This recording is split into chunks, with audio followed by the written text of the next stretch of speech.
शहरात पण ना गावासारखं राहता येतं, पण ते ना आपल्याला जगता यायला पाहिजे. ते कसं मी सांगतेच बघा. सुट्टी जर भेटली ना मस्त निवांत फिरून यायचं. तसंच आज आम्ही केलं. विकी घरी आलात आणि म्हटला चल कुठेतरी फिरायला चलते का. मग काय मी तर रेडीच होते. म्हटलं चला फिरून या. फिरण्याच्या आधी म्हटलं कुठे जायचं, तर म्हटलात की कोंडेश्वर मंदिर. म्हटलं ठीक आहे चला जाऊयात. तर रस्त्यातच आम्हाला ना मस्त धबधबा लागला आणि धबधबा लागल्यानंतर आम्ही थांबणार नाही असं कधी होणारच नाही. म्हटलं चला सगळ्यात आधी आपण इकडेच मस्त एन्जॉय करू. एन्जॉय वगैरे केलं. शंभू रडायला लागला. मग आम्ही मंदिराकडे जाण्याचा प्लॅन केला. त्यानंतर शंभूचे कपडे वगैरे चेंज केले आणि मंदिराकडे आलो. हे मंदिर पण ना आजूबाजू सगळं पाणी असतं आणि मध्ये ते मंदिर आहे. खरंच या मंदिरात आल्यानंतर इतकं प्रसन्न वाटतं ना विचारूच नका.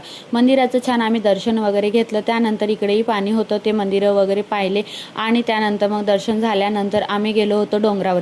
डोंगरावर गेल्यानंतर इतकं छान वाटलं ना. काही थोडं खायला घेतलं होतं, ते देखील आम्ही तिकडे खाल्लं. आणि त्यानंतर ही गाडी दिसली शंभूला. शंभू बोलला की मम्मा ही थार आपण घ्यायची का. मी बोलली तू मोठा हो आणि घे. चला मग भेटू नेक्स्ट व्हिडिओमध्ये. बाय.